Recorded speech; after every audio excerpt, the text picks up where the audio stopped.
Жалбыздың дала, су, бұйра, кермек немесе бұрышты жалбыз сияқты түрлері бар. Дәрілік мақсатта бұрышты жалбызды қолданылады. Жалбыздың емдік қасиеті ертеден мәлім.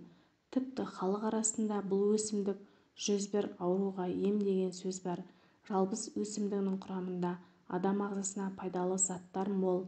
Жалбызды ата-бабаларымыз жиі пайдаланған. Оның құрамында адам ағзасына қажетті көптеген элементтер бар. Емдік мақсатта жалбыздың жапырақтарын қолданған. Оның жапырақтарын тұнба ретінде пайдаланған. Ол ас қорыту жүйесін жақсартады. Табиғи антисептик болып саналатын жалбыздың барлық түрі пайдалы. Қазіргі таңда жалбыз шайы тұмау, етеккірдің дұрыс келмеуі кезінде жақсы көмектеседі. Сондай-ақ іш өткен кезде ем болады. Сондай-ақ ішек құртын түсіретін емдік қасиеті бар. Сонымен қатар қан қысымы жоғары адамдар мен кішкентай бүлдіршіндерге және 6 жасқа толмаған балаларға жалбызды пайдалануға болмайды. Полиартрит, артрит, артроз аурулары кезінде күніне бір уақытта кепкен жалбызды суға салып шомылу керек. Буын ауруларын емдеуге пайдасы өте зор. Жалбыздың жапырағы жүрек ауруына ем. Сондай-ақ оны бүйрекке, бүйрек түбекшесі, бауыр және бауыр жолының қабынуына қарсы қолданады. Халық арасында жалбыз ұнтағын бал орнына сары майға араластырып қабылдаса, демікпе сырқатын жазып, тыныс алу жолдарын тазартады деген сенім бар. Сонымен қатар жалбыз булығып жөтелгенді тыйып, қарлыққан дауысты ашады. Егер тершең адам жалбыздың кепкен жапырағын ыстық суға бұқтырып демдеп жатар алдында жарты стаканнан ішсе, тершеңдігі басылады. Ал аяғының шуашы бар адамдар жалбыз тұнбасына 3 мезгіл аяғын жуып жүрсе, жағымсыз иістен арылады.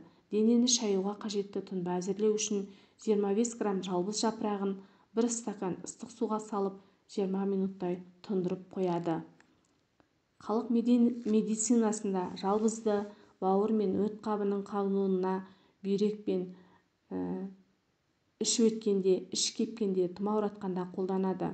Жалбызды сүтке қайнатып қосып ішсе, суда денедегі суықталып, тамақ ауруын жазады. Жалбызды безеу бөртпесінің немесе басқа да тері ауруының алдын алу үшін қолданады. Құрғатушы әсері бар. Жалбыз жапырақтары теріні жеңіл майсыздандыруға көмектеседі. Сондықтан майлы теріге күтім ретінде қолданады. Жалбыз май бөлінуін реттеп, теріні аздап құрғатуға көмектеседі. Сергіткіштік қасиеті бар. Ментолдың балғындық беретін қасиетін барлығына белгілі. Жалбыз бет терісін қуаттандырып, ыстық күні салқындатуға көмектеседі. Сондықтан жалбызы бар суды бетке себуге қолдануға болады. Тыныштандыратын қасиеті бар. Жалбыз тітіркенуді жақсы кетіреді. Сондықтан оны ұйықтар алдында жуынуға, пайдалануға болады. Жалбызды қолдану әдістері: ұсақтап туралған ащы жалбыз жапырақтары қоректендіргіш, ылғалдандырғыш және жасартушы маскалардың құрамы бола алады. Оны сұлы жармасымен, ашытқымен, балмен, зәйтүн майымен, сүзбемен, немесе йогуртпен бірге қолдануға болады. Бұл ингредиенттерді тері типіне қарай таңдайсыз.